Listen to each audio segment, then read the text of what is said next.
Good evening, everybody. Good evening. Good evening, everyone. We're going to start in about 3 or 4 minutes. If you didn't mind to make your way to your seats, please. Thank you so much.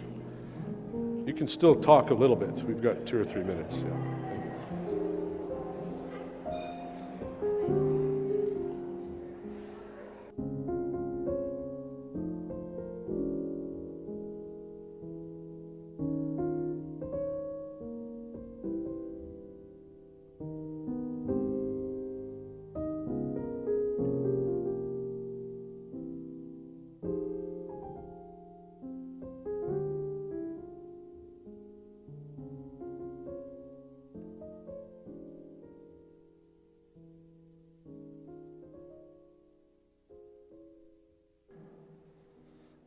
All right, thank you so much. Now that we have your attention, thank you. I'll begin by introducing myself. Elders, chiefs, Mr. Premier, ministers, relatives, leaders, friends, all good evening, everyone. My name is Jeremy Brownridge, Private Secretary to the Lieutenant Governor of British Columbia. Before I go any further, I'd like to first acknowledge the wisdom, culture, and history of the Lekwungen people who've lived on these beautiful lands for millennia. Thank you. On behalf of Her Honor and all the staff here at Government House, welcome. Welcome to the 2024 BC Reconciliation Awards. And hello to all the friends, family, and colleagues that are tuning in from live stream land. We are delighted to have you join us as well. I'd also like to recognize my old boss, the Honorable Stephen Point, and of course Gwen Point, for initiating this awards program that recognizes groups and individuals who are exemplars in advancing the principles of reconciliation here in British Columbia. Hi, Your Honors. And while doing so, I'd also thank the province, the Legislative Assembly, and our amazing partners at BC Achievement for supporting this work as well. And of course, we're forever grateful to Her Honor Janet Austin for her leadership in continuing this idea and bringing it to fruition. I'd like to thank my spectacular colleagues, cultural practitioners, other volunteers, the Lekwungen dancers that you'll see shortly, and everyone who's really put the pedal to the metal these past couple of weeks in preparing for this beautiful ceremony. Special thanks, of course, to the founding members who put together the criterion and governance, and of course the incredibly difficult task of making the selections. But most important of all, I'd like to thank the nominators, nominees, and tonight's recipients. You are the ones that lead and provide example and facilitate change for the better. Bravo. And now, just before we kick off, I'll ask you to please silence your mobile device so we do not disturb the proceedings this evening. And I will shut up now and ask you to please rise for the entrance of the top table that will be piped in, and that will be followed by the Chiefs and Selection Committee that will be drummed in. Thank you so much.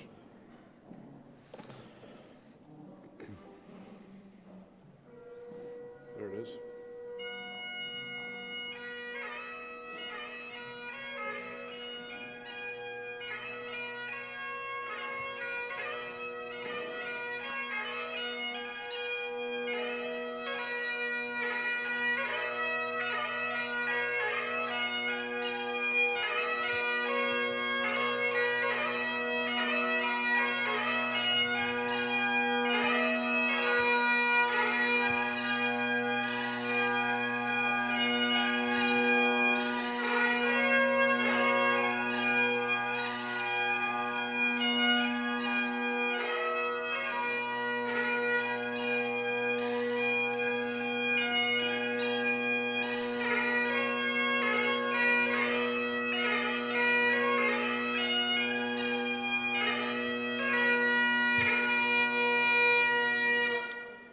Will you please join me in thanking Her Honor's Pipe Major this evening, Shelley Thorsteinson. Thank you, Shelley.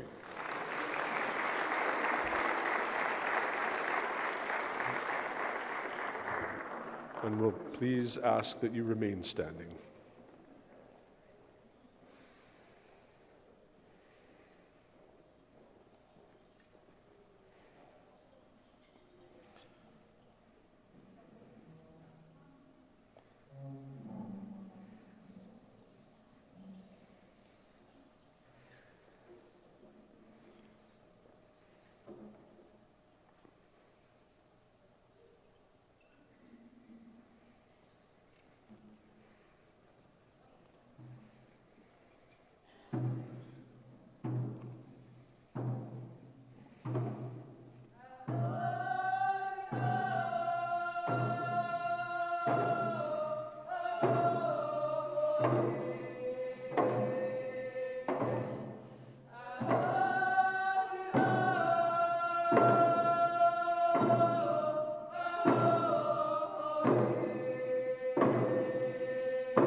Thank you so much to the Lekwungen dancers. You may be seated.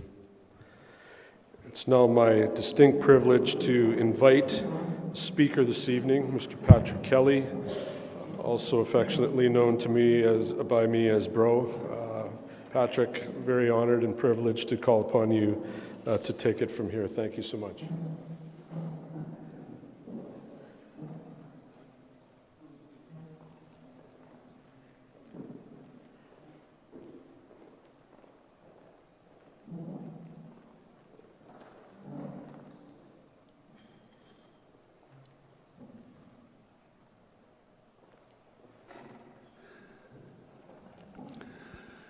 I had a chance to see the Pope in town, and I figured he does dress up really well, so I brought a whole bunch of stuff. If you don't mind, I'm just going to get set up properly in ACM.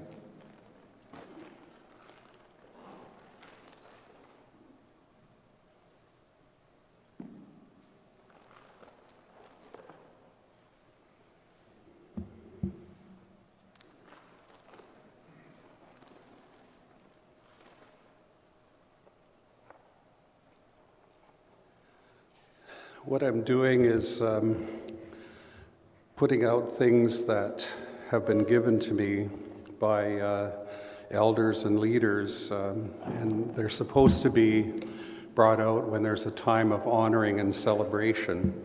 The cedar headdress that I have is from my brother's son, who passed away unfortunately, but my brother thought it would be an appropriate thing that I wear it, on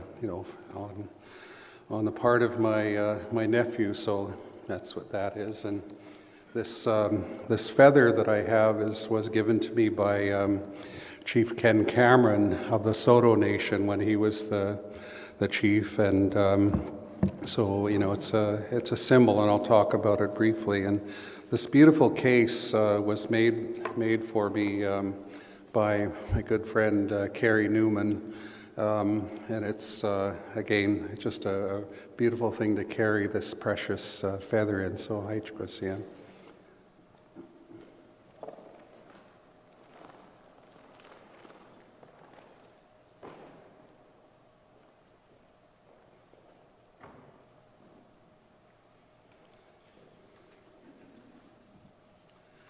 The robe that I wear for ceremony was made for me by one of my cousins, Betty Ann Penier, and it's the symbol in the middle is the Sasquatch, and around the Sasquatch is the serpent, and that's from a Swichwe, that a serpent is a protector, and the Sasquatch is my grandmother on my mother's side's first spirit song. She was a spirit dancer in the Longhouse, so this was given to me by the family at my naming ceremony. I think it was 2003, I believe.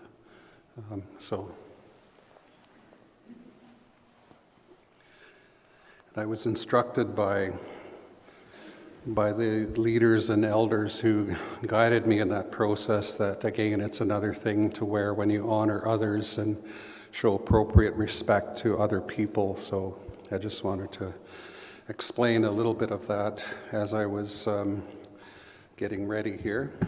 Oops. And I do want to acknowledge Jeremy as well. We're going to be co-emceeing tonight. He's my brother. We've been working together on these ceremonies now for some time, and I'm so honored to be able to share the time with Jeremy. He's her honors private secretary, and I'll talk a little bit more about that later. The setup that you see here this is a ballroom of Government House. This is the People's House, and it's a very special place. It's the home of the Lieutenant Governor, and but this particular setup, often in other ceremony you'll see typical tables and things like that, but we wanted to kind of blend our traditions in a sense, because this setup is more like a longhouse setup, and so we have an honored space in a longhouse. This would be the sacred ground, Mother Earth, Sol Tumuk, and so we've made that space available. And you'll see later there will be some blankets that will be brought out, and we'll do that in an appropriate way. So I just wanted to give you a little bit of a sense of how things are set up. It's to honor the many nations of our people from around the province. I know we don't all have the longhouse tradition, but it's a process where, in this particular space, Chief Jerome Thomas and the people of Esquimalt and Songhees, in whose ancestral territory we are, this is the kind of process in this space that is home to this territory. So that's why we honor it in this way. And I know a number of the other nations here also have a similar tradition, but I just wanted to give you a little bit of a background on the setup. So the we're in the fourth annual Reconciliation Awards, and I just want to start with some expression of gratitude to the person that is Her Honor, Janet Austin. We've been walking together down this path of reconciliation, during her tenure as the Lieutenant Governor. She was mentioning earlier that His Honor Stephen Point, who was the first Indigenous, First Nation Lieutenant Governor, he's the one who came up with the idea, but he didn't get a chance to actually put it in place during his tenure as the Lieutenant Governor. But when Janet came into the role, she thankfully and very kindly and with her generosity picked up that particular idea. So I just really want to acknowledge, my hands are up to you, Your Honor, for picking up this beautiful ceremony that was suggested by your predecessor, Stephen. Her Honor is a person who knows the truth of why we need reconciliation on relations between Indigenous peoples and other citizens of our province.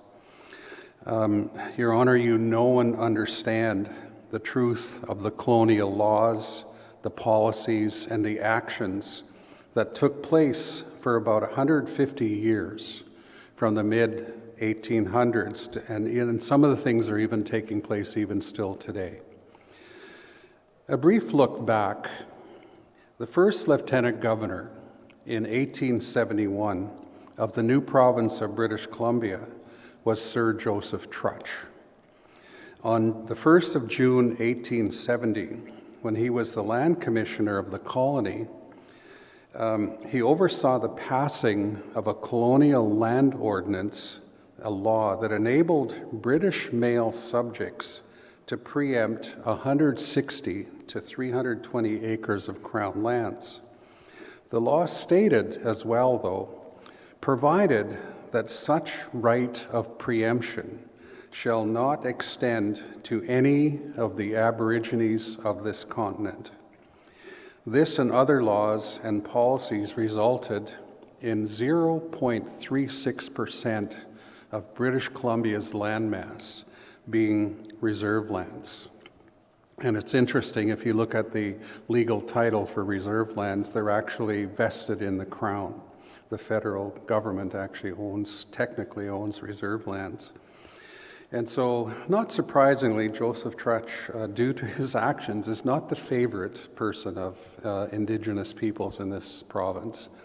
And that's part of the truth that I was talking to, about earlier, because those things happened. That's literally why we need reconciliation. It laid the foundation for some relations that, Her Honor is well aware of, and, as the representative of the Crown, has made it her personal mission and commitment to see that these things are done right and well. You know and understand that colonial laws and policies did harm to the well-being of Indigenous peoples, their children, their languages, and their cultures, and to their ways of life. You know and understand that those things cast a negative shadow over the relationships between Indigenous peoples, their non-Indigenous neighbors, and other citizens of the communities across British Columbia. For example, until 1945, Indians needed written permission from the Indian agent to leave their reserves. Indians could not have formed constructive relations with other citizens, as they were prohibited under law from gathering in public places in groups of 3 or more. Thankfully, that's changed. If this was then, we would all be arrested for even gathering here tonight. That's another part of the truth of why we need reconciliation. Your Honor, I know you as a person of principle. You acknowledge that the harms that were done also need actions to be taken to make right the intergenerational damages that occurred. In your tenure as Vice-Regal of British Columbia, you created the Lieutenant Governor's Reconciliation Awards. This is an important signpost for all citizens of our province to note along the path to reconciliation. It's an important signpost in the context of time.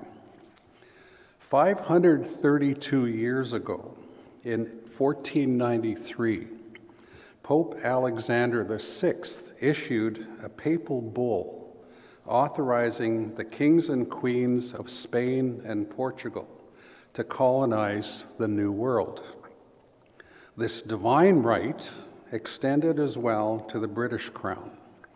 It's interesting, if you look at Canada's Charter of Rights and Freedoms, it opens with this statement: whereas Canada is founded upon principles that recognize the supremacy of God and the rule of law.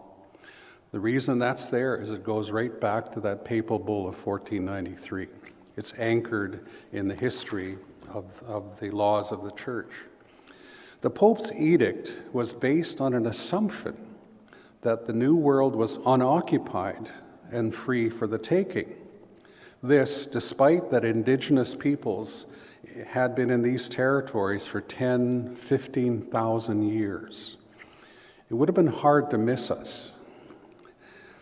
I note the context of time because 530 years after Pope Alexander VI's edict, on the 30th of March 2023, Pope Francis in his visit to Canada, through the Holy See, stated, "In no uncertain terms, the Church's magisterium upholds the respect due to every human being.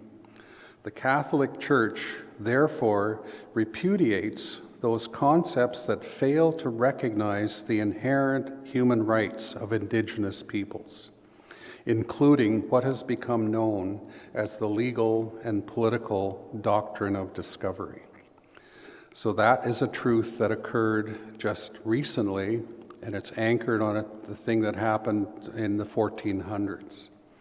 It's important to recognize other human rights signposts as well.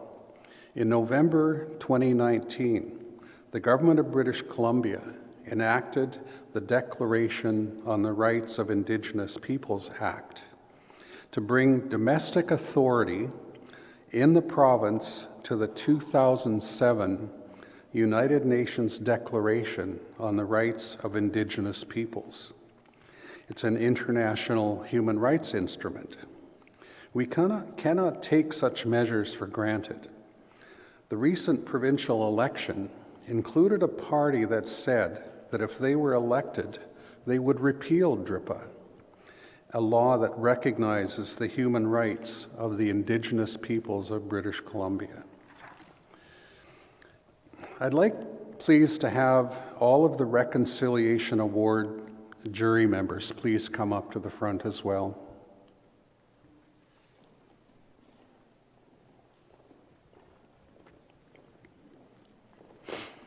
I'd also like to call upon Catherine Wilson, the Executive Director of the BC Achievement Foundation, to please come up as well with your team that are here. Catherine?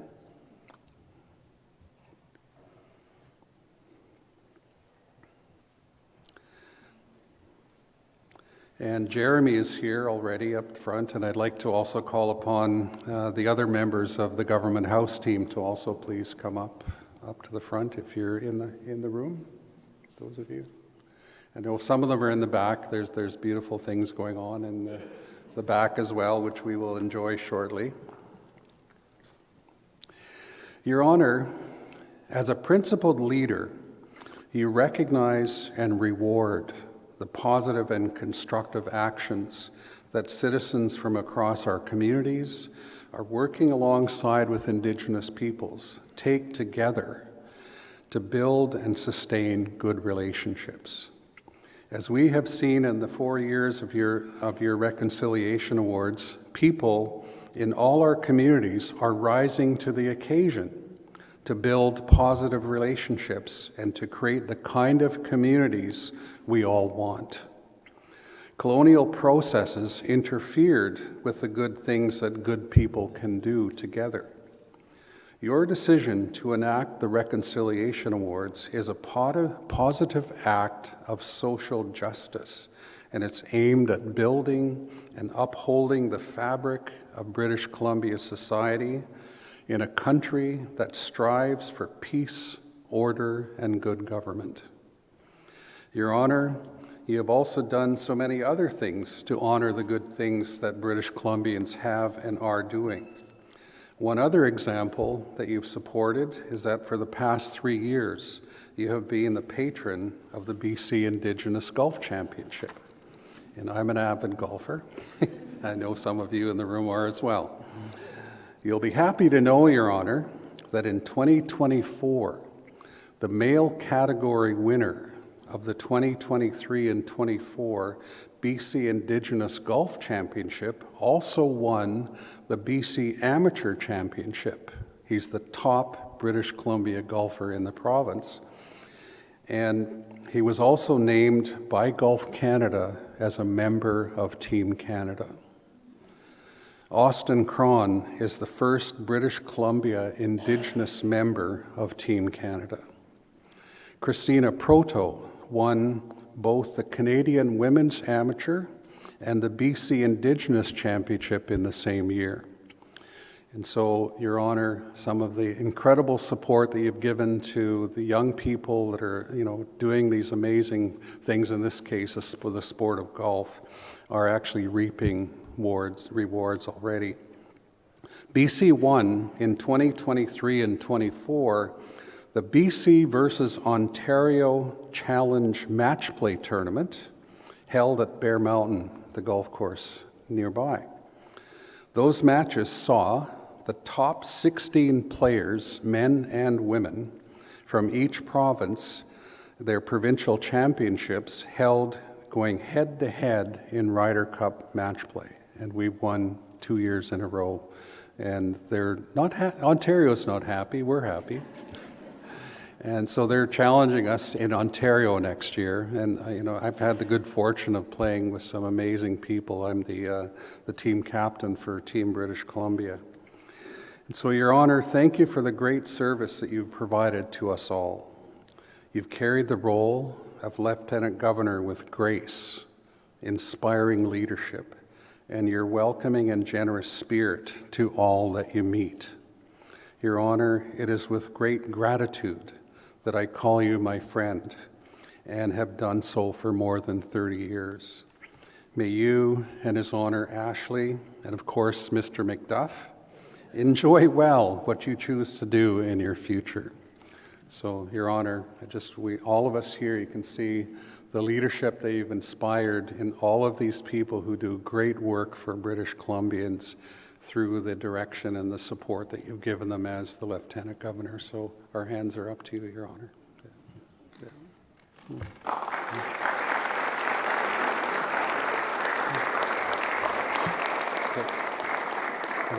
I think Jeremy has the next piece.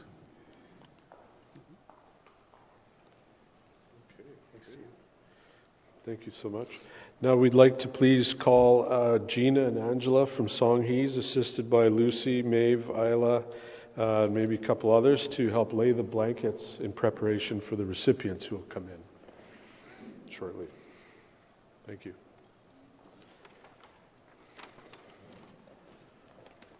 Explain this. Yeah.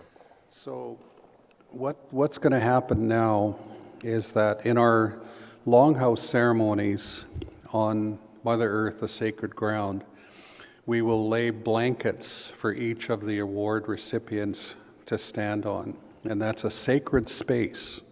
It's to honor the people that are coming in who have worked so hard, and they've been recognized for the incredible work they've done. And in our longhouse tradition, we would lay the blankets out for any ceremony. It's always the honorees who are able to stand on these sacred places that are there to protect them and to recognize them. So that's what's going to happen now. So we have a number of young women coming to do that. So we'll just let them get the job done. Yeah.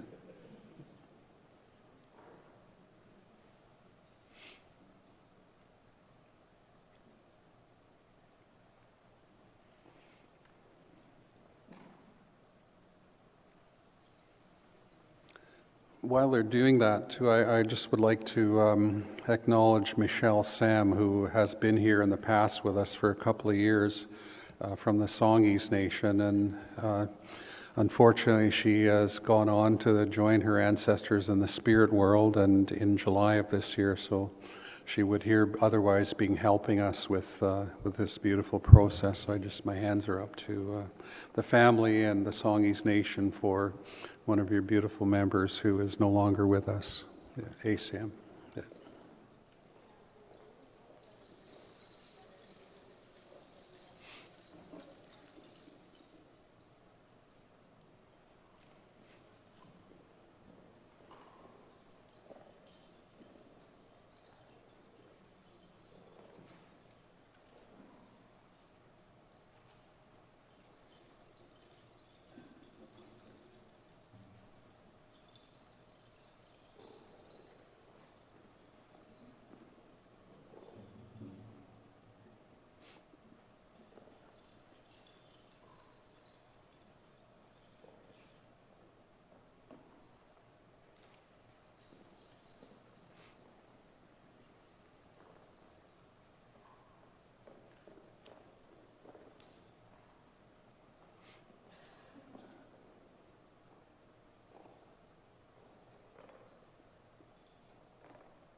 Sincere thanks to our blanket laying committee. Thank you very much, ladies. And now that the blankets are in place, we'll ask that you could kindly please rise for the entrance of the recipients who will be drummed in by the Lekwungen drummers.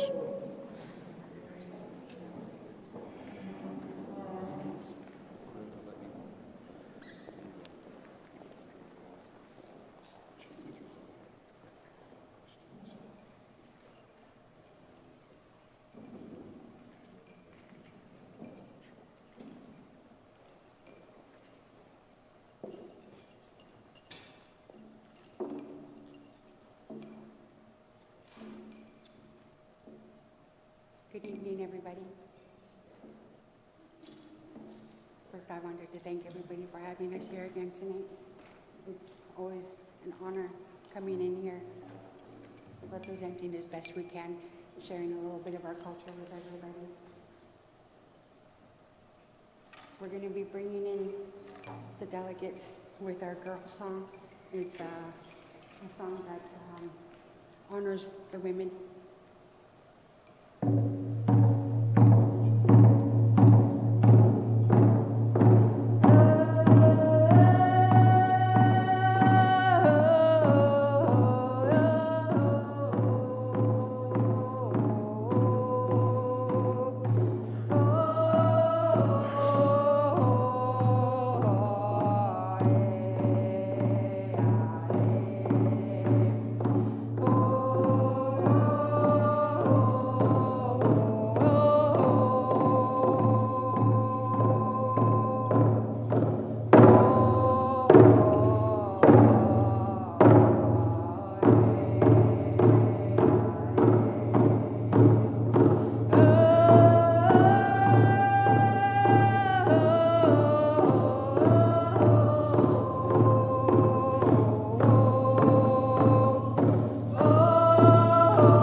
songs that we sang, the girl song, was taught to us by late Elder Ray Peters from Cowichan. He was the one that started the group back in 1977 with my, 78, sorry, with my mom and my dad and a whole bunch of my uncles and my aunts. And it was through the Victoria Native Friendship Center. And then when Uncle moved back up to Duncan, my mom and my dad asked if we could keep the dance group going, and he said yes. And we were given permission to use some of the songs that we use. So, you know, we're eternally grateful for our uncle for letting us, teaching us and using all the songs and teachings that he's done and shared with us. So this is something that's very sacred to all of us for obvious reasons. The last song we're going to do for you, I'm sure you guys can sit if you'd like. The last song we're going to do for you is our grand finale. And this is one that's, another one that Uncle Ray had taught us. It's a faster paced song. The boys are welcome to dance their freestyle. The girls will be coming out and they'll be raising their hands, and then, of course, that's our way of saying thank you. Feel free to clap along. It's a catchy little bit of a tune.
You enjoyed what we got to share with you, and again, it's an honor being here. Thank you very much. Thanks.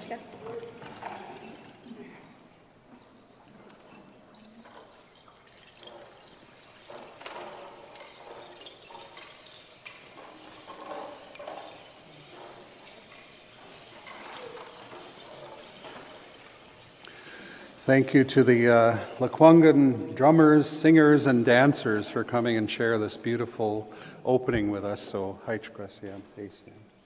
like now to call upon Chief Jerome Thomas of the Esquimalt Nation.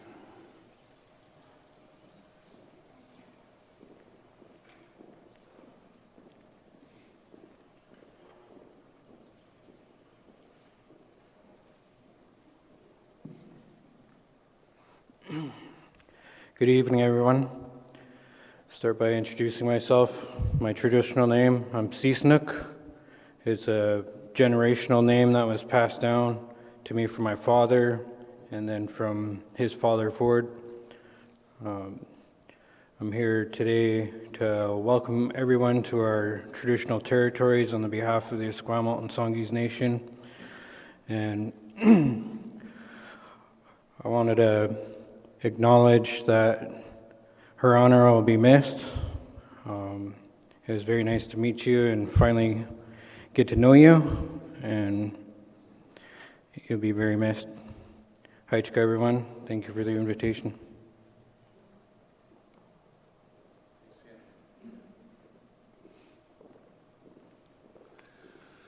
Thank you, Chief. We'd like to now call upon Her Honor and Dr. Ben Smith to the front of the room, please.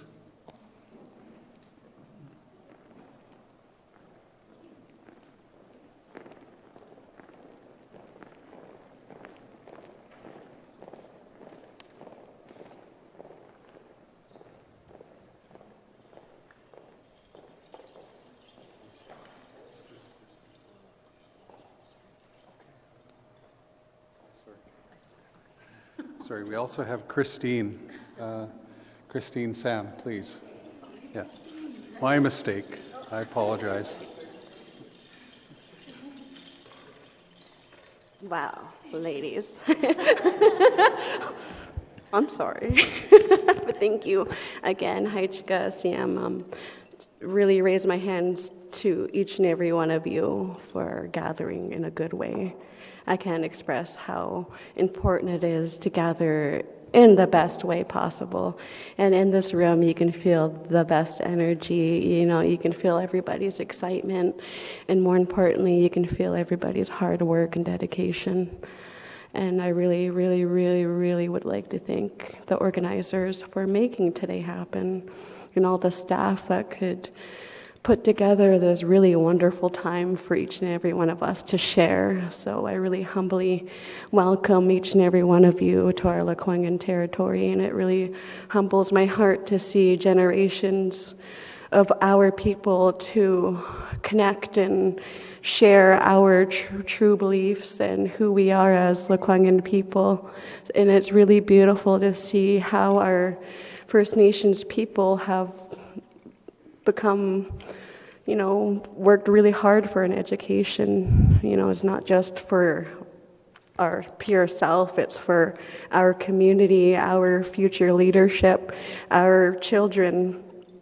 And I really thank each and every wonderful, beautiful participants that are getting honored today because of you. Somebody is watching you, somebody's honored, somebody is inspired. So thank you again for the amazing dedication that you could share with us today. And thank you for sharing this time with our dance group. We really enjoy gathering in this way, and it's a true honor to be able to share our songs with my son. It's really a blessing to watch him and be a witness of him stomp these dances and learn that they're not just singing, we're praying into our land and thanking the water and giving thanks to the air we have.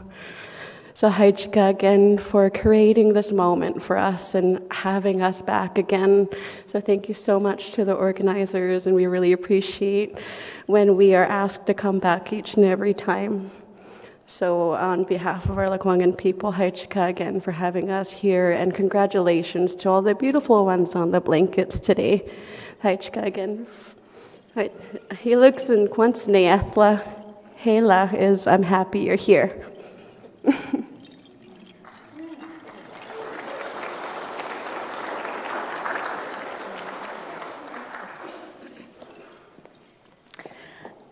Selotsiet ne kandeta, Tanche Ḳ'awaas, Danielle Bain Smith Dishnakashan, Sezitla Azezon, En Michifnia Pi Echodene at E, Fort Nelson First Nation Gotse at E, Pi Winnipeg Doschin, Lekwungen Tanach Niwikin, Nimyoiten e Wapametek. Good evening, everybody, honored guests and friends and esteemed family. My name's Danielle. My Slavey name is Azezon, which means crying all the time. You'll see why. I'm Etchodene from Fort Nelson First Nation. My late grandparents are George and Mary Bain. I'm Michif, or Métis, from the Red River Valley. My late grandparents are Lucien and Gédéon Zumen. I'm really pleased to be here today with my family, Quinn and my daughters Lucy and Maeve, and we live on Lekwungen Tanakh, so a deep, deep haichka to Chief Thomas and to all the Lekwungen dancers for letting us be here and gather on your territory. We do our best to be good guests here. I am really privileged to be able to work as BC's Deputy Provincial Health Officer for Indigenous Health. I'm cisgendered, straight, she, her pronouns, and it feels really important today to make sure to hold space for that as part of my introduction. And I'm so honored to have been invited to be a co-host with Her Honor this evening and to be a part of this celebration. And I finished by saying, so a similar sentiment. I'm so happy to see everybody. And there's just so much incredible energy in the room. I'll be quite brief. I think one of the things that, as I was reflecting and praying earlier today, doing my smudge, and Patrick was talking about regalia, my sister gifted me this piece of art, and I wear it so I can say good words. And so when I was thinking about this evening and what it means, I thought about the word reconciliation and how for so many of us that's a really hard word. You know, when we hear it, at least for me, sometimes my harm alarms go off because it can be a word that is used quite performatively without a lot of substance, without a lot of meaningful impact for our family and our relatives and our kin and our more than human relatives. And I thought about this award and what's happening this evening and these incredible, incredible people that are being honored tonight. The work that's being honored here tonight is the work of courageous actions that have created and are creating uncomfortable change.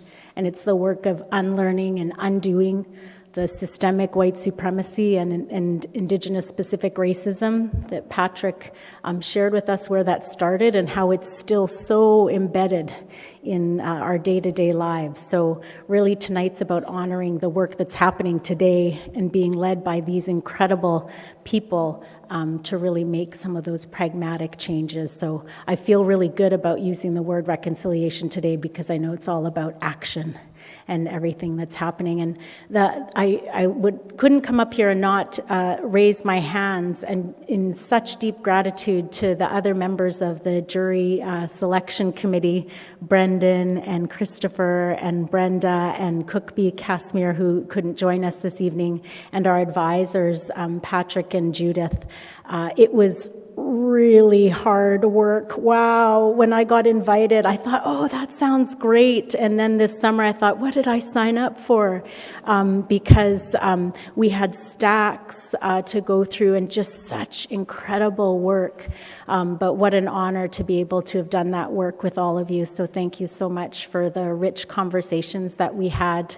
And just lastly, I think the last thing I wanted to share was a really huge masicho, Haichka, Marcy, to all of the loved ones that are here today celebrating.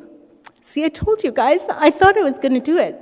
But just knowing how hard everybody that's going to be on these blankets has worked. And the sacrifices that you've made to do the work that you're doing. I know that you're held up by incredible family and kin and loved ones, and you've got people that are, lifting you up to do that work. So today I just wanted to say a big masicho, haichka marsi to all of the people that are lifting you up to do this incredible work that you do. Masicho akshe. Thank you.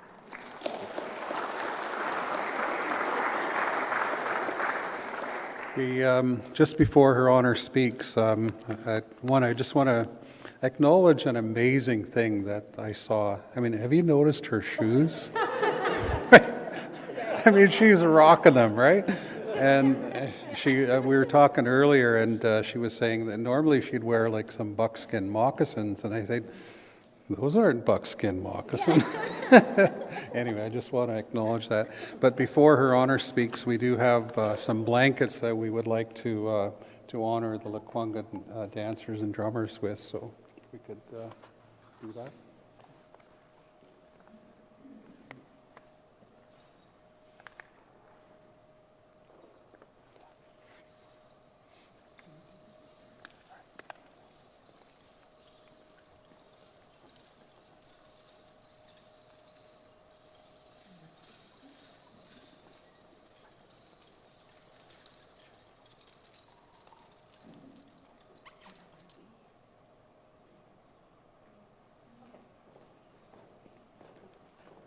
This is Longhouse communication.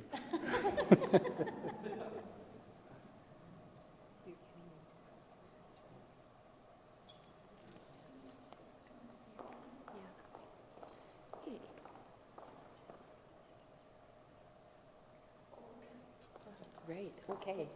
Great. Yeah, Okay. sure.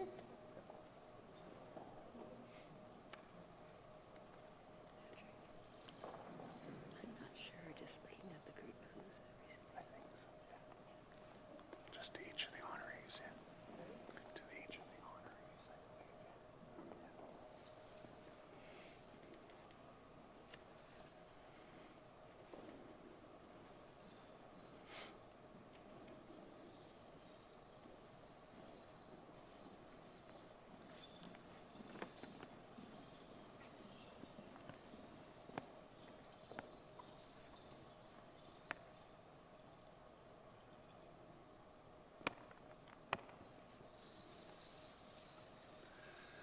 So the blankets that are being given out were designed by Deborah and Robin Sparrow of the Musqueam Nation, and they're the keepers of the Fraser River.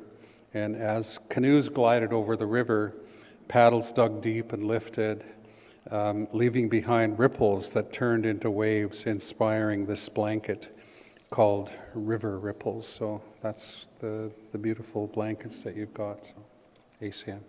Your Honor. All right. Thank you. Thank you, Patrick, so very much. Thank you. I will say, Aitzquaichel Stedacha, Aikwanis Kwanangahela. Good day, friends. It's great to be among you today, and I do mean that so very, very sincerely. I do start, as always, by acknowledging with respect and humility the Lekwungen peoples, the Songhees and Esquimalt, upon whose traditional territory we gather today. And I thank also the Lekwungen dancers for the gift of a traditional welcome, as well as Chief Jerome Thomas for blessing our gathering, and of course Christine Sam for her words as well.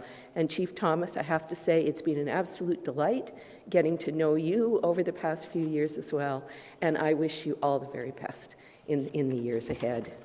So we have so many distinguished leaders and guests joining us today, and I do want to particularly thank the Honorable Adeline Weber.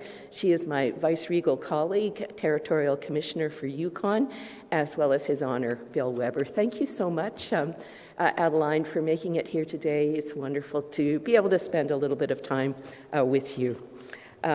Chief Sophie Pierre is also with us. Ḳ'awaas, Dr. Judith Sayers, Mike Christian, of course, Patrick Kelly, all of the selection committee members, Commissioner Marion Buller with the National Commission on Missing and Murdered Indigenous Women and Girls. We thank you for your outstanding work and all of the support that has flowed as a result of that work. Of course, we also have Premier David Eby, Ministers Bailey, Boyle, Davidson, Deputy Speaker Elmore. You do us great honor by your presence here this evening, which speaks to the importance of these awards and to your personal commitment to the shared journey of reconciliation that is needed in our province and our country. Haitchkasiam. I am especially grateful to my host, Dr. Danielle Bain-Smith. Dr. Bain-Smith herself is a Reconciliation Award recipient. She is someone I hold in highest regard, and I'm proud to claim you as a friend as well. In keeping with the practice of my Indigenous friends, I will introduce myself by sharing that I am a seventh-generation Canadian. My ancestors came to Canada, to Cape Breton, Nova Scotia, during the Scottish clearances, when their lands were taken away by the aristocracy in Scotland. My family found a great deal of success and happiness here in Canada, and that is success that I have subsequently benefited from. But I'm also keenly aware that my success has come at the expense of Indigenous peoples. And so for this reason, and because I hold the privilege, at least for the next week, of serving as Lieutenant Governor, I do feel a deep responsibility to be a visible and vocal advocate for reconciliation in all its dimensions. And surely, as the representative of this historic colonial institution, there is probably no one more important to stand up and say, we can do better, we must do better. Honored recipients, your example and your stories of generosity and healing give me hope that we have truly reached a tipping point in Canadian society, that Canadians have finally been awakened, and that is awakened in our hearts to the truth of the appalling historic treatment of Indigenous peoples who continue to work, raise families, and valiantly carry on their traditions, despite the seizure of their lands, the apprehension of their children, and the culture of exclusion and abject disregard practiced upon them. It's a great honor to welcome all of you here to the ceremonial home of all British Columbians, where all are welcome in the unifying spirit of our shared humanity with respect and love for each other. We are called by you to do the hard work of reconciliation, to build the trust that is needed among different peoples. Through your example, we see the transformative power of reconciliation when practiced with authenticity and sustained commitment to real, practical change. I was deeply honored to provide royal assent to the Declaration of the Rights of Indigenous Peoples Act after it was unanimously adopted in November 2019. We've traveled some distance in the ensuing years, and today British Columbians are witness to and partners with First Nations throughout BC who are seeking new opportunities to benefit their communities. In doing so, they are addressing a wide range of issues that our province and municipalities are also grappling with. As Indigenous peoples, as you develop your own systems of governance, legal and governance interfaces with other jurisdictions will need to change, and existing institutional structures will be challenged to evolve. Adapting to new ways of working and interacting requires patience and persistence, and there will be pressure points ahead. Our challenge now is to help British Columbians understand that not only is the work of reconciliation a legal and a moral imperative, it is also a strategic investment in a more prosperous, equitable, and sustainable future for all Canadians, boosting economic growth, innovation, and the sustainability of resources and environment, and building social cohesion and long-term stability while reducing the potential for social and economic disruptions. Opportunities abound, but much work lies ahead. What is required is nothing short of revolutionary, but the revolution we seek will not happen overnight if it is to herald real change.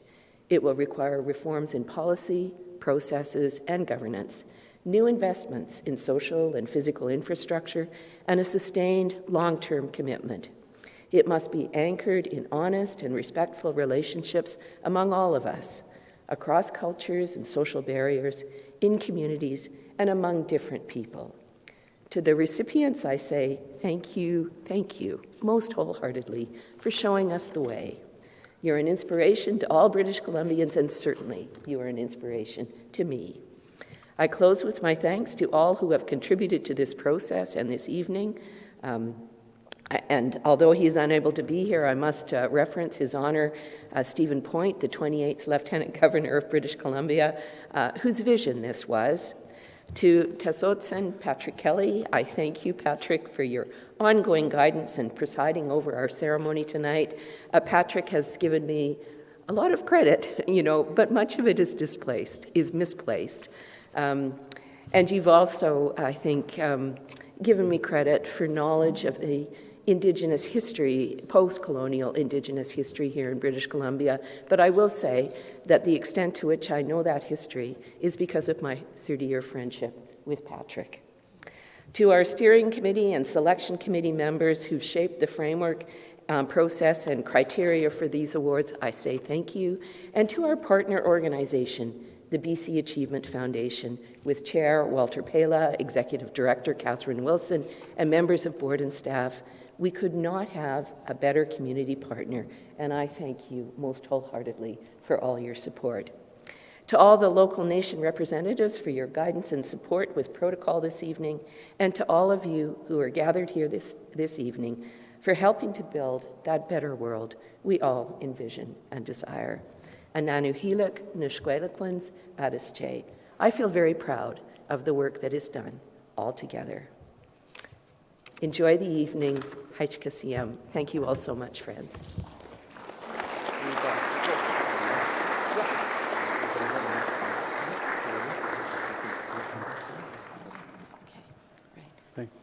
Thank you, Your Honor.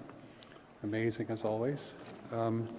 We now want to get on to the focus of the evening, which is the recognition of the award recipients. I'd like to call upon Premier Eby and the members of the selection committee to please come forward.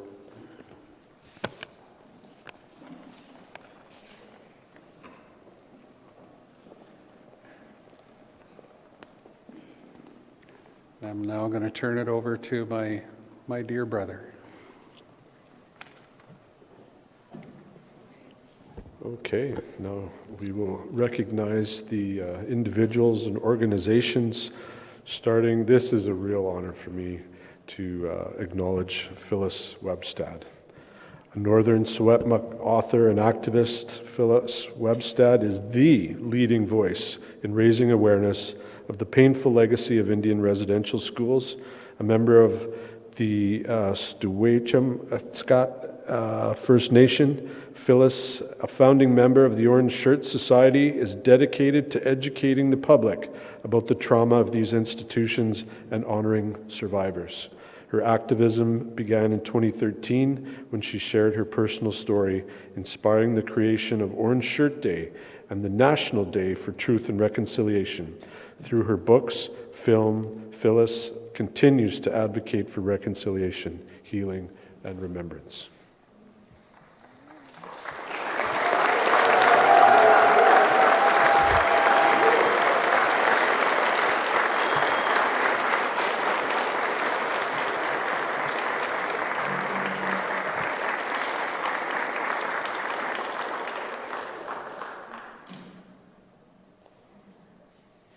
Thank you. We're rolling with it. It's a great night. Thank you. I will continue reading the citation for Gloria Morgan, who's a survivor of St. Eugene's Indian Residential School and the 60 Scoop. Gloria Morgan's resilience and leadership have shaped her lifelong commitment to reconciliation. After serving 11 years as an RCMP officer, Gloria became a lawyer in 1994 and later served 2 terms as chief of the Splatsin First Nation, as a federal adjudicator for the Indian Residential Schools Resolution Canada. She supported survivors nationwide. Gloria has contributed to education, cultural preservation, and the indigenization of curriculum. Today, she continues her advocacy for reconciliation through her work with various boards and community initiatives. Ladies and gentlemen, Gloria Morgan from Enderby.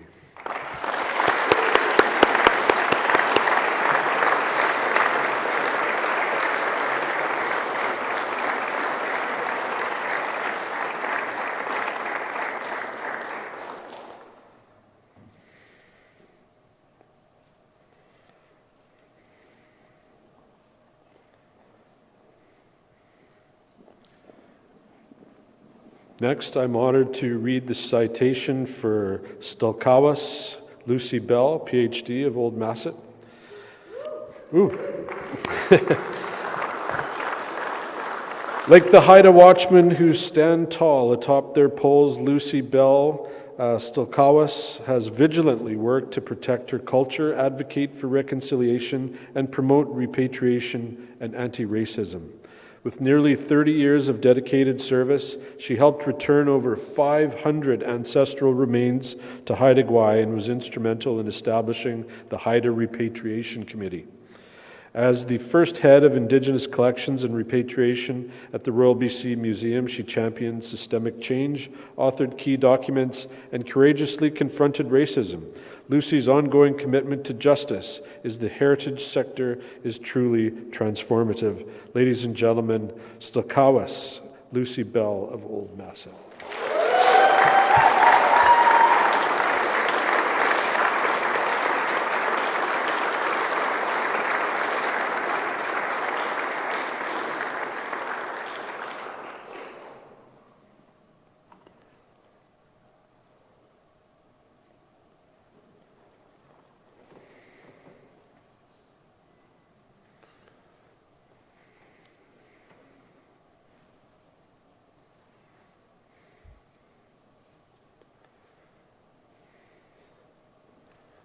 Great. Next, we will honor a group from Kamloops, Qwelmínte Secwépemc, is a dynamic collective of leadership and technical experts from 8 Secwépemc communities working in partnership with 4 BC government ministries to advance reconciliation and shared governance. Formed in 2019 through a government-to-government letter of commitment, Qwelmínte Secwépemc strengthens Indigenous law and land management while ensuring Secwépemc voices are central to regional economic development and governance. Their collaborative efforts span forestry, water, wildlife, and energy, including the co-development of forest biodiversity principles and Together for Wildlife strategy. Through innovative programs like Team Secwépemc, they are preparing future generations for continued leadership in reconciliation. Ladies and gentlemen, we recognize Qwelmínte Secwépemc from Kamloops. Congratulations.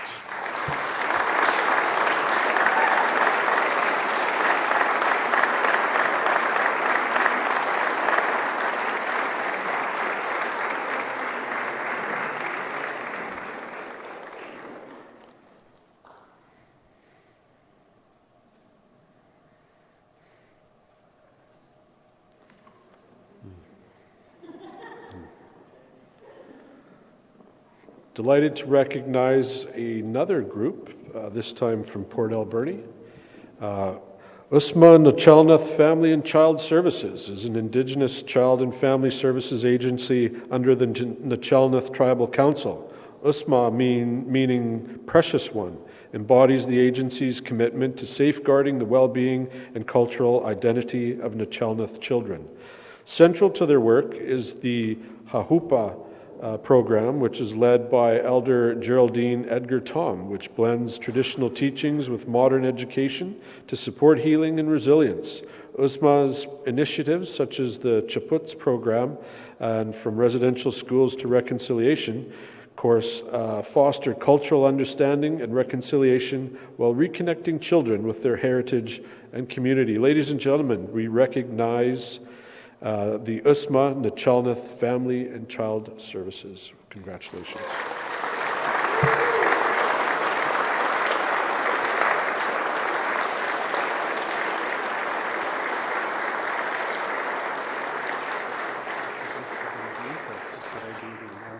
Phyllis Webstad thing? That's after. Yeah. Great.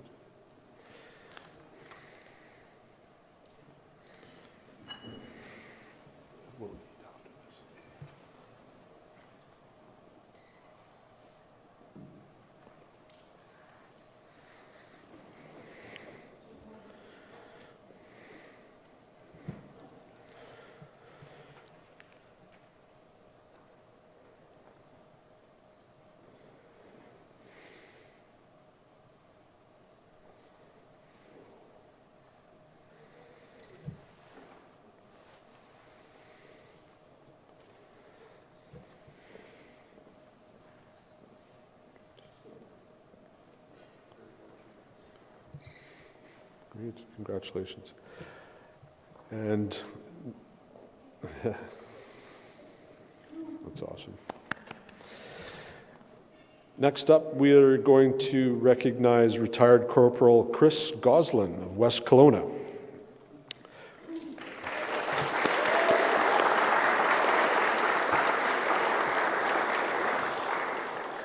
Retired Corporal Chris Gosselin, whose traditional name is Makedewa Makwa, meaning from the Black Bear people. He's a proud band member of the Tituna o Watsibang in Manitoba. And Chris has dedicated over 23 years of service with the Royal Canadian Mounted Police right here in British Columbia. He's known for his diplomatic approach. He strengthened ties between Indigenous communities, the RCMP, and government agencies. His advocacy for reconciliation, cultural sensitivity, and tailored policing led to significant agreements and innovations, including the Community Safety Agreement. Chris's legacy is one of trust, respect, and service. Ladies and gentlemen, we recognize retired Corporal Chris Gosselin. Congratulations, sir.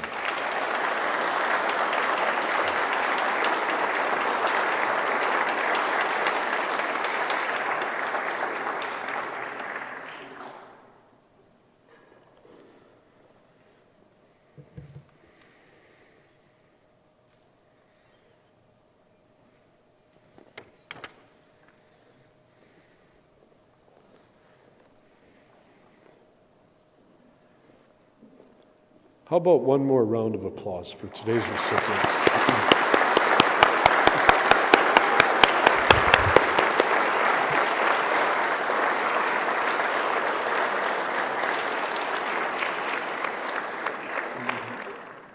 And guess what? This is where the live streaming will pause, it says right here, and we will be breaking for dinner. Woohoo! So we would kindly ask that you wait, of course, until elders go through the buffet first, but just in a couple of moments, the doors into the dining room will open. We've got a fantastic feast prepared for you, both sides of the table exactly the same.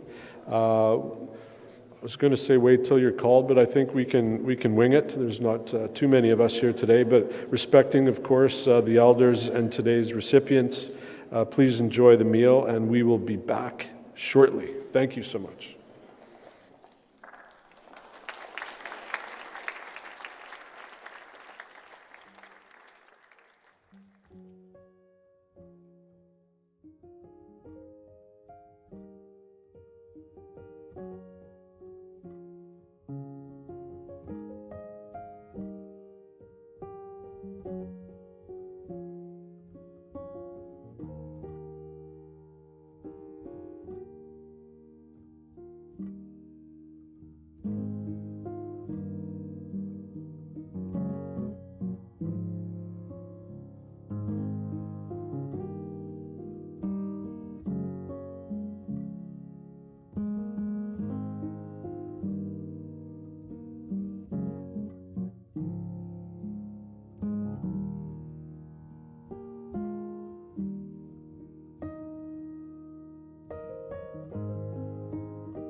Good evening again, everybody. Good evening. Good evening.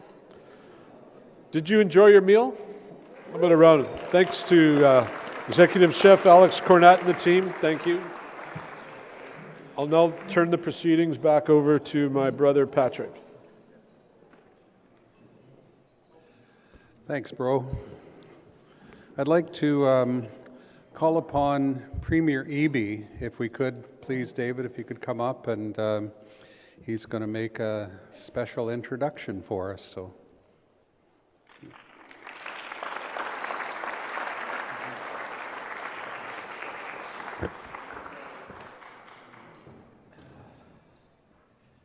Thank you, Patrick. I was watching carefully the beginning of the ceremony, and I can assure you of one thing. Patrick will not stop proceedings to draw attention to my shoes. They are very, unfortunately, boring. The most exciting thing I'm wearing actually is this beautiful orange feather, which Patrick gave to me. So thanks. I have to return it to him. But that's the extent of my style this evening.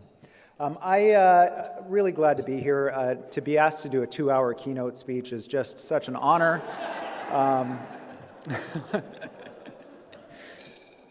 I'll try to be brief. Not off to a good run. But first of all, I'd like to start by recognizing and thanking Chief Jerome. And thank you for the welcome to the territory. Thank you to the Lekwungen dancers. It's wonderful that you're able to join us for dinner as well tonight. I've had a great conversation with you, Chief, and thank you for that. And I also wanted to make sure to thank Janet Austin, our Lieutenant Governor. You know, Janet has, first of all, her Lekwungen now is like next level. She's done a lot of work. But Janet has really made it a mission of hers, it's obvious, to use the position that she has and the responsibility of being LG to lift up voices and to make sure that voices are heard. And in particular, to make sure that as much as is possible in like a colonial palace, to indigenize the space, to create space for Indigenous voices here. And to ensure that, as best as possible, she's grappling with the history of this building, which is so obvious, and moments like these where we're celebrating and recognizing that kind of work between the settler colonial culture of British Columbia and the Indigenous culture that is so alive and well and vibrant and amazing in this province. And I really want to thank you, Janet, for that effort and for creating that space in this space, which is a good reminder to us of the work that we've all got to do in the province. You've been an exceptional LG, and it's been a great honor to work with you. So thank you for that.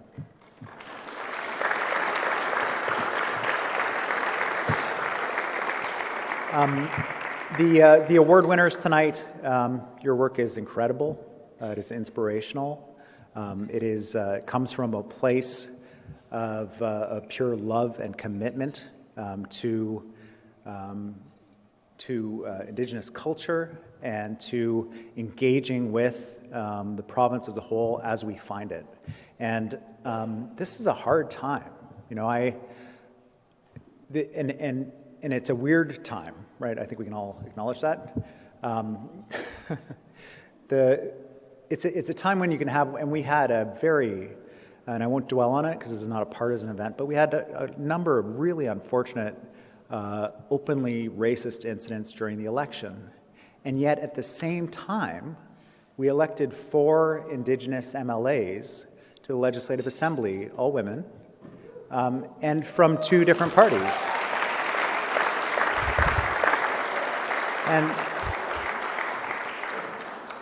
And so, you know, and it's a time when you can like watch the inauguration of the President of the United States and you see that the dominant Indigenous presence is the guy from the Village People.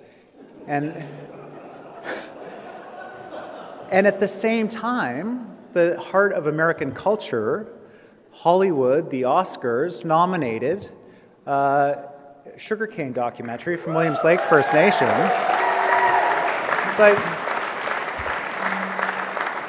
how do we make sense of the highs and the lows of this moment? And I just want to thank you, award winners, for your work to navigate that, because there are moments that are so crushing and awful, and then there are these moments of just unbelievable triumph, and it's your work that makes that possible. It's incredible. I'm here with a number of colleagues. They were introduced briefly earlier, but I'd like to more formally introduce them to you because they share the commitment that I do, that our government will continue to work to do better and to partner with Indigenous people in this province to ensure that this province is one where everybody's boat is lifted in prosperity and shared wealth and success. And I'll start with Minister Christine Boyle, who's the Minister of Indigenous Relations and Reconciliation.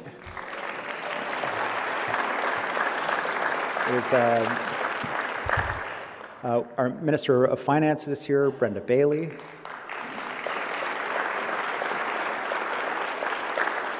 I think she had to duck out, but Mabel Elmore, Deputy Speaker, is here. And then last but certainly not least, our Minister of Environment and Parks, Tamara Davidson from Haida Nation.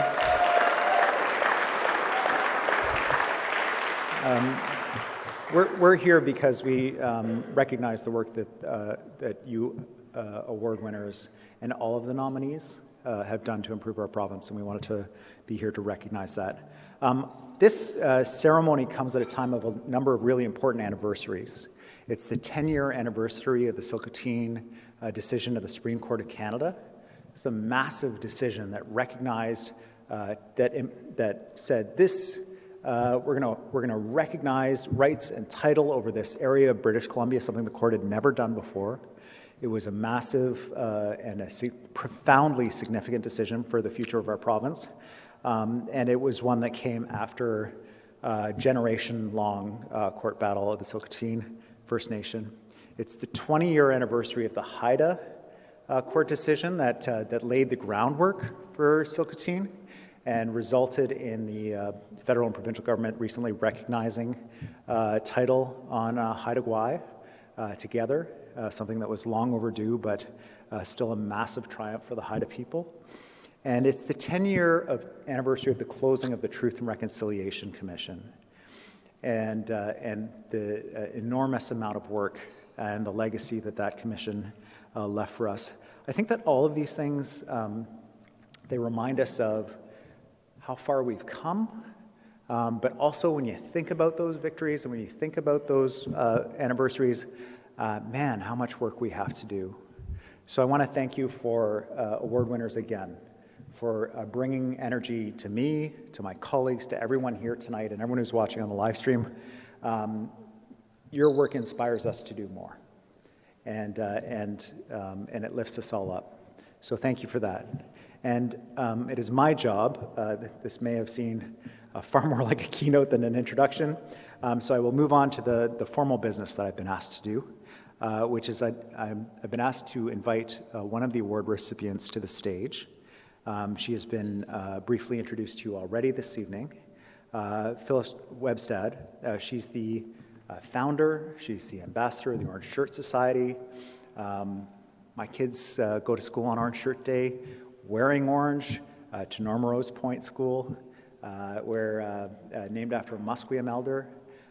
The orange shirt, the reminder of, obviously, the legacy of the residential school system, but also without doubt, a sign of hope and resistance and overcoming, and an inspiration to all British Columbians.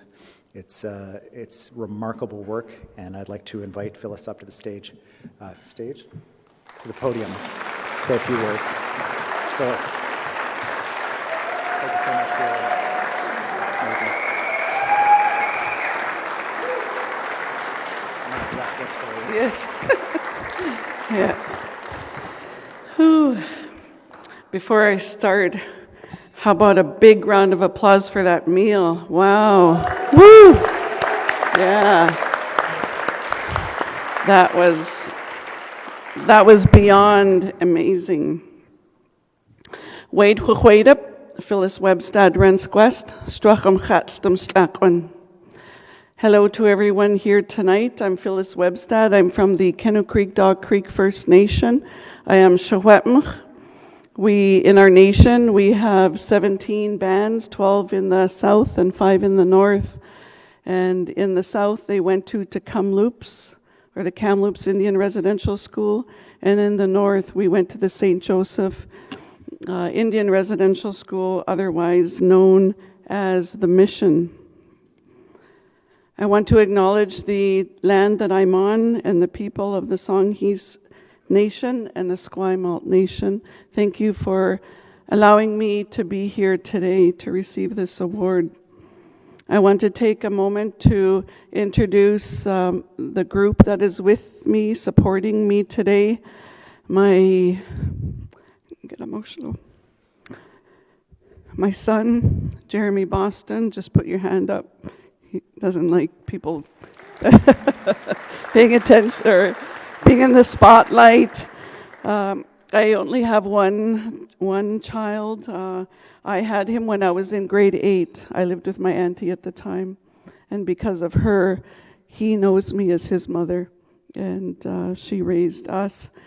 And my 5 grandchildren are the first in 5 generations to be raised by their mother and their father under the same roof. So that's a huge change. I'm so proud of my son and his wife.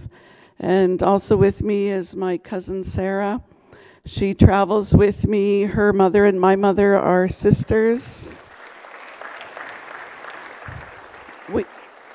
We have 2 Orange Shirt Society board members here, Mary Gurgis and Shannon Henderson. So, Gokshjam.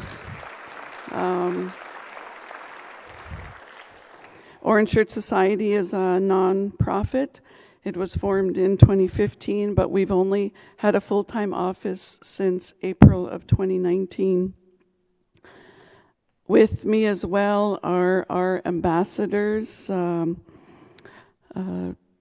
Simon Baker, he's an actor, so Simon, as well as maybe for time's sake, I'll just go through them all. There's like 5 or 6 more of them, so maybe hold it till the end. So as well, actress Carmen Moore, she's here as well. A good friend of mine, Monique Pat, she lives here in Victoria. She's a liaison at the Victoria General. She's a nurse. My new friend, Eric Ferris, is helping us with marketing and our website, One Yellow Tree. He's here. Just wave. And my publisher, Teddy Anderson, is out of Victoria. Wave, Teddy. And also Medicine Wheel staff, Eden Sunflower and Renee Billevue. Yeah. So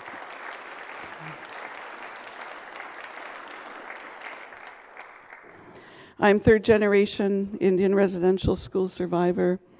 And what that means is Granny attended from 1925 to 1935. All of her 10 children, including my mother, attended from 1954 to 1964. Granny's eldest grandchild attended. I'm Granny's 2nd eldest grandchild. I attended for 1 year in 1973-74. My experience was a walk in the park compared to Granny, my mom, my aunts, and my uncles. In total, there were 14 of us that attended. My son attended the last operating residential school in Canada when it closed in Saskatchewan in 1996. And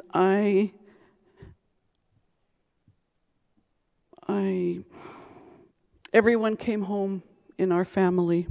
My mother is Secwépemc and my father is Scottish, and I just found him in 2018. So everyone in Granny's family came home. And I know that's not the case for everybody.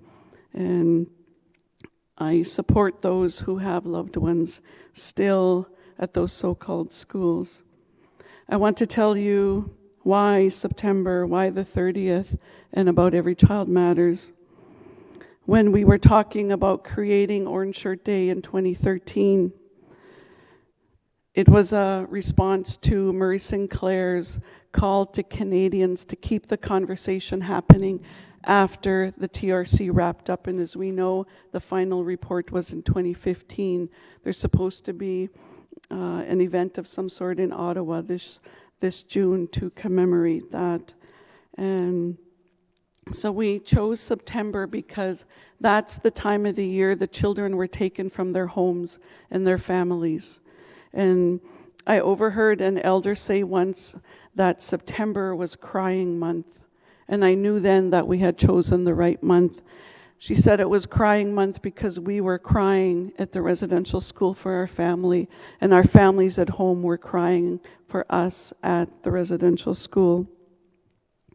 We chose the 30th because we wanted time for teachers and students to settle in, time for the teachers to teach what happened to us, and we wanted time to plan an event. And originally, Orange Shirt Day was just for the Caribou-Chilcotin area. There's a book that we have called Orange Shirt Day. It tells the story, the whole story of how it started. And we thought we need a slogan, a saying, something to go along with the day. And let me backtrack a little bit. The TRC came to Williams Lake in 2013, so that's how I was able to tell my orange shirt story. And I was approached by individuals and asking if I could, we could have Orange Shirt Day because there was a Pink Shirt Day, and I said yes, not really realizing what I was getting myself into. So we thought we need a slogan, a saying, and when I told my story, I shared how I felt I did not matter, how we as 5 and 6 year olds were comforting each other, and that should never happen.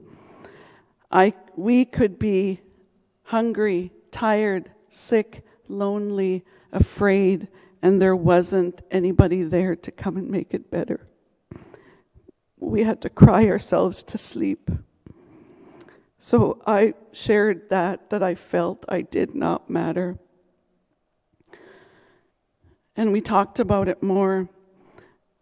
Survivors are elders and adults today. In Williams Lake, survivors are 44 years old and older. We still have survivors' children in our school system. And I've never been asked to speak in our school district because it is so raw yet. The one time my friend asked me to go to her classroom, she was an English teacher. She sent a note home, and the Native children did not show up. Their parents did not let them. So it's very raw in our area. And Every Child Matters also is for the children that never came home. So Orange Shirt Day was created to honor survivors and their families and to remember those that never made it home. And I want you to know that the National Day for Truth and Reconciliation did not replace Orange Shirt Day. I advocated for the National Day, and I credit to Kamloops 215 for the National Day for Truth and Reconciliation. We tried hard in early 2021 to get it through third reading in the House of Commons. Didn't happen. Thursday night, Chief Roseanne Casimir announced to Kamloops 215. The next day, I got a call in the House of Commons that it was receiving third reading. By the next week, it had gone through Senate, bypassed committee, and was declared a national statutory holiday. So what I say is Orange Shirt Day, National Day for Truth and Reconciliation. It's both, not one or the other. I want to tell you about it's a big deal for Canada that's going to be happening. In the graduating class of 2026 in Williams Lake and other parts of Canada, the students that are grade 11 now, they'll be entering grade 12 in September. They'll be graduating in June of 2026. They will be the first graduating class to have received residential school Orange Shirt Day teachings from K to 12. And we plan on making a big deal out of that.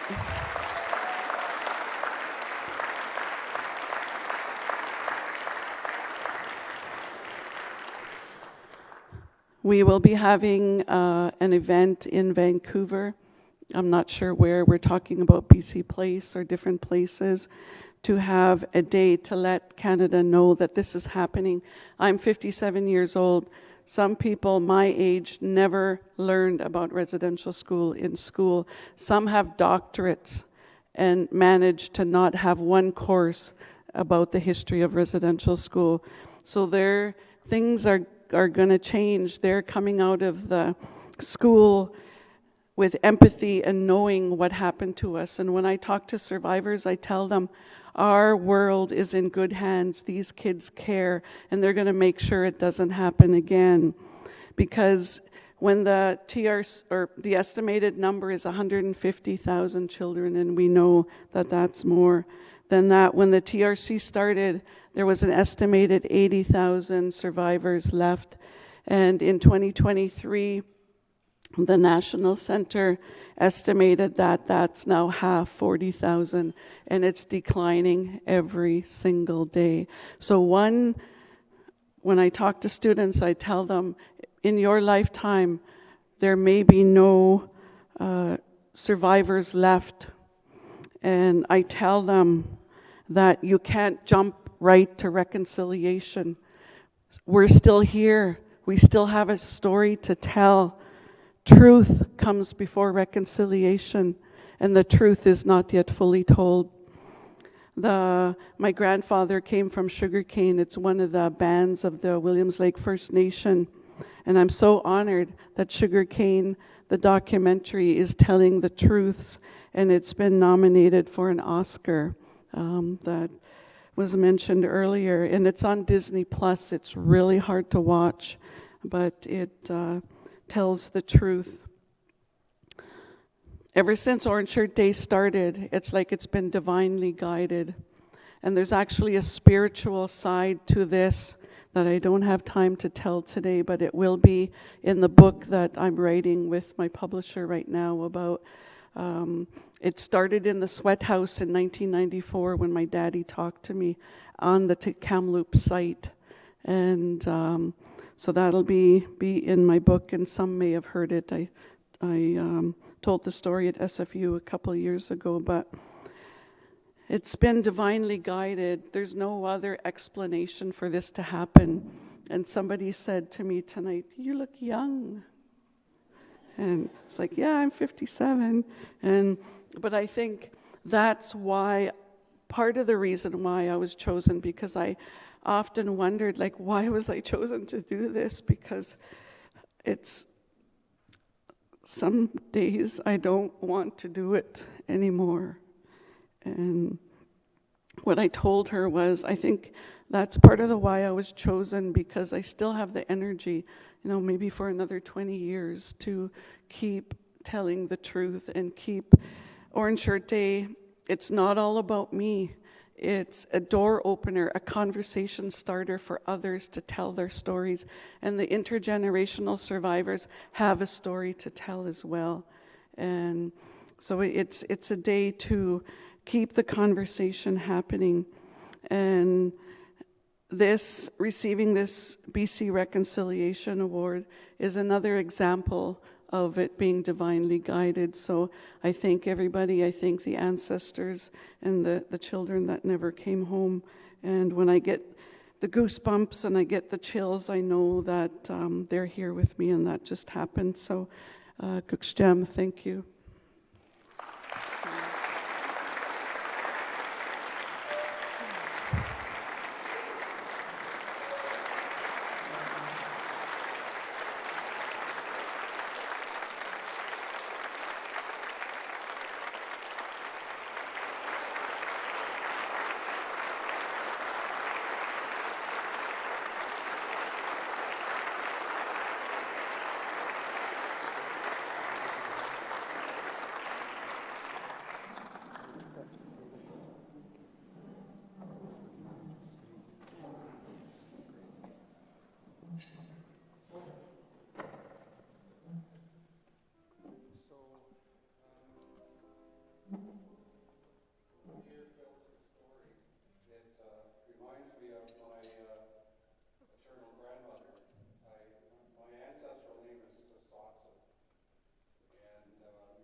Ḳ'awaas up in the Sdahl Nation.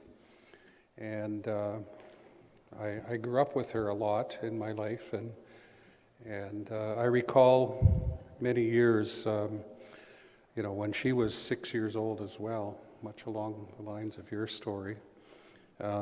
She was taken away to the residential school, picked up by the bus, and brought to the Mission Residential School. And here was a young girl who was 6 years old, like you, who spoke not a word of English. She spoke only Ḥ'awaas. She was raised only in Ḥ'awaas.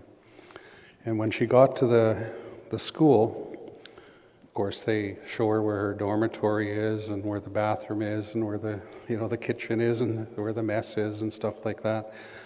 So she goes for her first meal, and my grandmother told me this story after many, many years of me asking, what went on.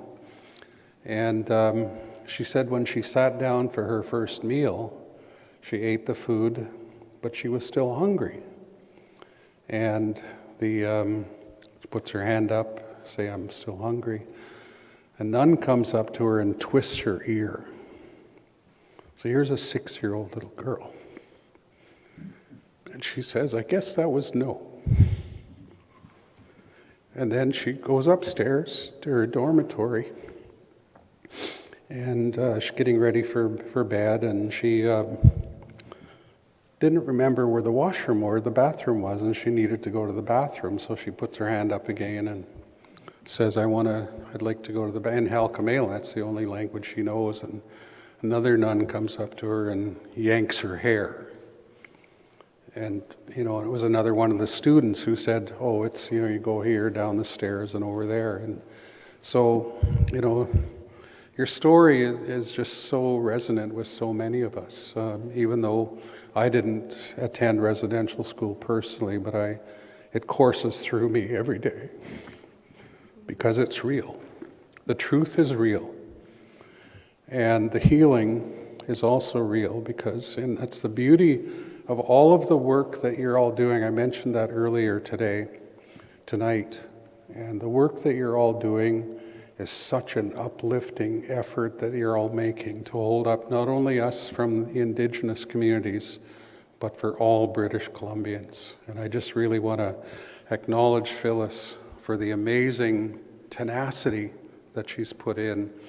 And it's also my honor on behalf of, Her Honor, the Lieutenant Governor, and the Reconciliation Award group to announce something.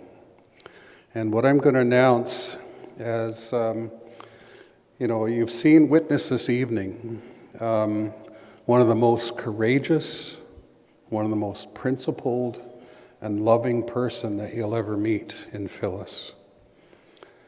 You heard her story. It's a story of survival. It's a story of incredible strength in the face of great adversity. It's a story of commitment to the best of human virtues and principles. It is a true story of leadership. According to our Secwépemc in our Ḥ'awaas, that's the oral stories, the teachings, the traditions, and I know that every culture of every person in this room has that. Not only the Indigenous people, every culture has those stories. That's what unites us as human beings. And that the culture of every person in this room, what we do is we raise our children to be able to take care of themselves. That's our mission. To take care of their family. That's also our mission. To take care of their community and to help take care of the world. That's the teachings from all of our cultures, globally, not just here in British Columbia. In our children, in our youth, and in our young people, we have hope. It is my honor tonight to announce that the Reconciliation Awards will have a new category. In honor of a great leader, we will each year, going forward, have the Phyllis Webstad Emerging Leader in Reconciliation Award.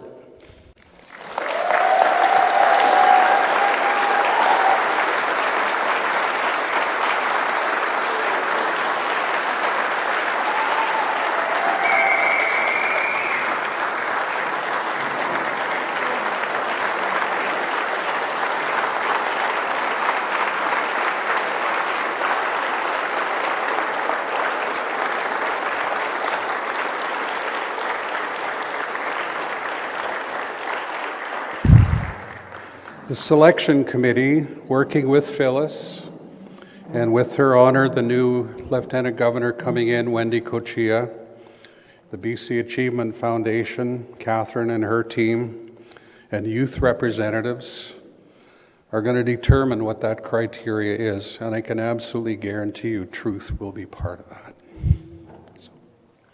So with that, I conclude the formal part of our Together event tonight, and I just honor you all for coming and for joining us in this beautiful celebration to honor the great work that all the communities and citizens of this province are doing to make a new future for us all. So, Ďakujem.